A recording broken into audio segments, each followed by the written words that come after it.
መንገድ ላይ የምናያችሁ እህቶች ሴቶች አላችሁ። የምናያችሁ ብለን ስንል ግጥጥሞሽ ሆኖ የሆነ የመንገድ ቅያስ ላይ ስንወጣ ከፊት ለፊት ስትመጡ ድንገት ማየት ይኖራልና የምናይባችሁ ክፍተቶች አሉ። ራስን ለመጠበቅ ብላችሁ የምታደርጓቸው አለባበስ ላይ ልክ እንዳልሆነ እናንተም እያወቃችሁ የምታደርጓቸው ሆን ብላችሁ እያወቃችሁ ስህተት እንደሆነ እየታወቃችሁ በቃ በድፍረት ኖርማል ነው አሁን ላይማ ተለመደ እኮ ምን ችግር አለው በማለት ምናልባት ደግሞ ነው እንዴ አይመስለኝም ነበር የምትሉባቸው ነገሮች ሊኖሩ ይችላሉ። አድርጋችሁ የምትገኟቸውን ነገሮች እናያለን። ጠጋ ተብሎ ሲነገራቸው የሴቶቹ ምላሽ ብዙ አይነት ነው። በብዛት ግን የሚያስተካክሉ ሆነው ነው እናገኛቸው። ለምሳሌ ሂጃብ አንሸራተው ወደ ኋላ ጸጉራቸውን እያሳዩ መንገድ ላይ የምናያቸው ይኖራሉ። አሰላሙ አለይኩም ሂጃብ አስተካከያ ሲባሉ ማስተካከል ውስጥ የሚገቡ እሽ የሚሉ ሌላንም የሰውነት ክፍል ከፍተው ከነበረ እጅሽን በደንብ ሰተር የሚያደርግ ልብስ ልበሺያ ሲባሉ እሺ ብለው እንደምንም የለበሱትንም ልብስ ቢሆን ጎትተው የሚሸፍኑ የሚሄዱ በዚያ መልኩ አሉ። ሻርባቸውን ወደ ኋላ አስረው ደረታቸው አንገታቸው እየታየ የሄዱ የነበሩም ሴቶች ፈተው የሚያስተካክሉ አሉ።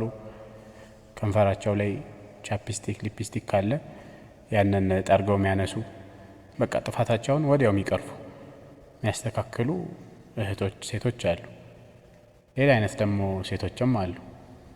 ሰላም አለይኩም ሂጃብ አስተካከያ እንዲህ አድርጊያ ሲባሉ ዝም ብለው ባልሰማ የሚያልፉ ጀርባ ሰጥተው የሚሄዱም ሴቶችም አሉ እህቶችም አሉ።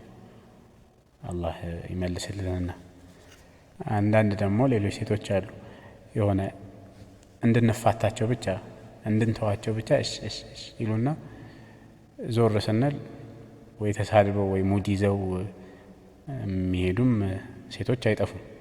ያው አንድ የገቡበት ነገር ኖርማል ነው ብለው የያዙት ነገር በቀላሉ አይለቃቸውም፣ በቀላሉ አይተውትም።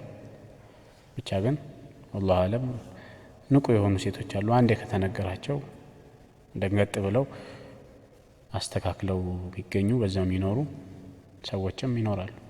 ምንላቸው ነገር ለሴቶች ውቦች አትሁኑ አይመርባቸው አይደለም።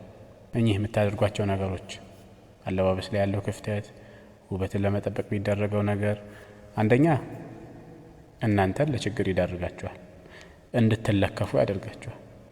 ብዙ የሚጣሉ ሴቶች አሉ ቆሙ እንዴት እንዲህ ትለኛለህ ብለው አንድ ሁለት የሚባባሉ ሰዎችም አሉ። በር ቀድማ የከፈተችው ራሷ እና የሆነ ነገር በለኝ ያለችው ራሷ ሆና ሳለ ከዚያ ወንዱ ጠርተሽኝ እንዴት ዝም ልበል ጥሪ አክብሩ ተብሏል ብሎ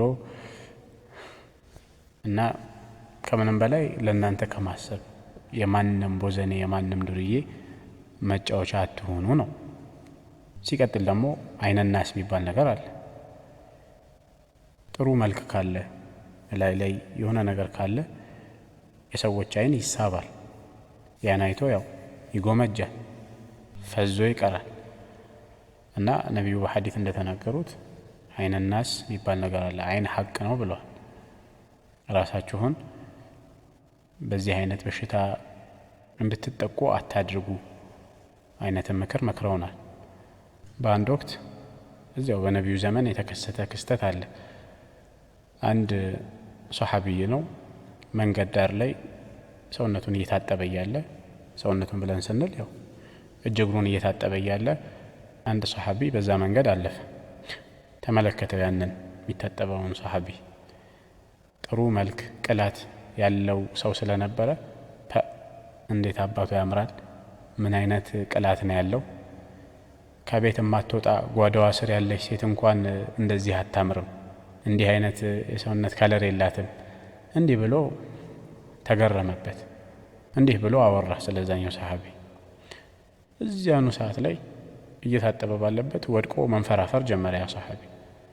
ከዛ እዚያው በዙሪያ ያሉ ሰዎች ተደናግጠው ከአንዳንድ ወደ ነቢዩ ሰለላሁ ዐለይሂ ወሰለም ይዘውት ሄዱ። ከዚያም እሳቸው ምን ሆኖ ነው ብለው ሲጠይቁ መንገድ ዳር ላይ እንዲህ እየታጠበ ነበረ፣ ከዚያ የሆነ ሰው ነው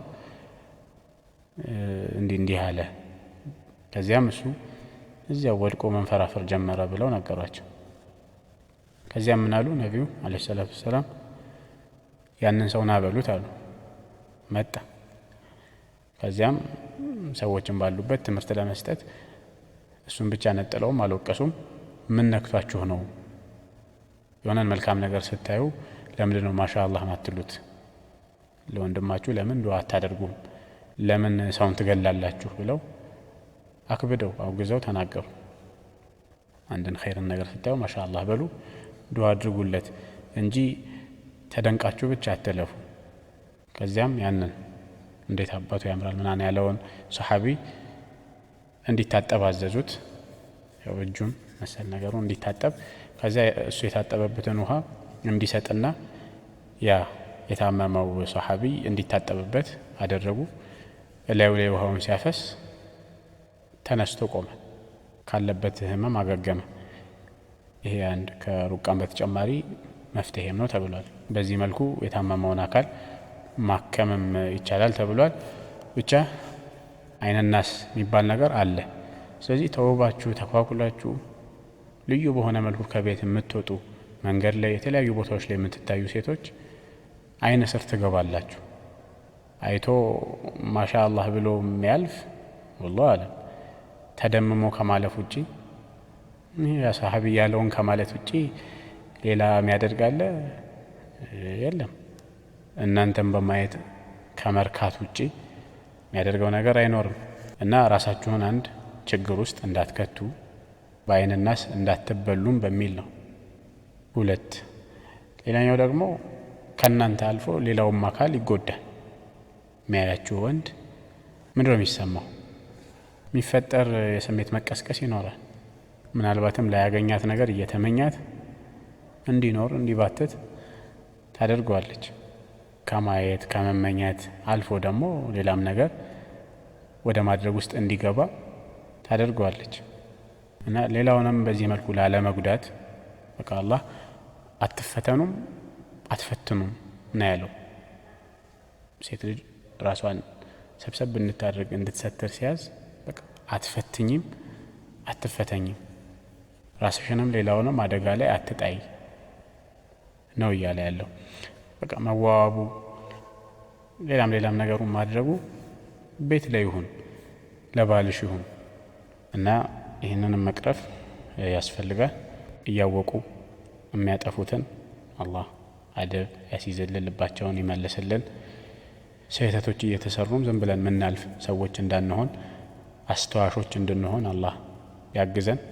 ሲያስታውሱ ምንቀበል ምንመከር፣ ለእኛው አስበው መሆኑን ምንረዳ ያድርገን።